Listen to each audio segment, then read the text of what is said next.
One of the big areas that's really, from a national level, has always been top priority is research. Research is the foundation for everything that we do, whether that be in the safety area, in the quality area, sustainability, market research, nutrition. All these areas are the areas that we invest checkoff dollars to make sure that we have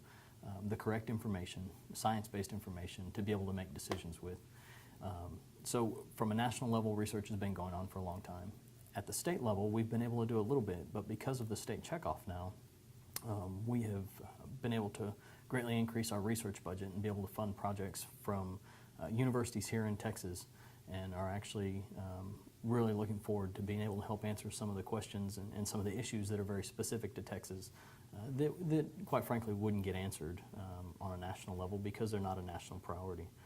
But we know there are Texas priorities and Texas issues, and so we look forward to being able to help answer those in the areas of safety, quality, and the others that I mentioned.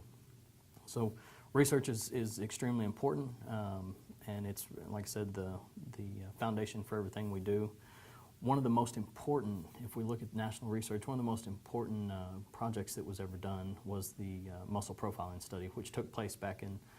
the late 1990s, and it looked at right at 40 muscles from the chuck and the round, so both ends of the carcass.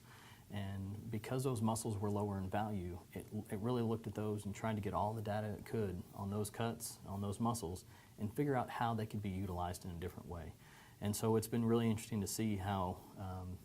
these diamonds in the rough, these cuts that were once part of large roasts,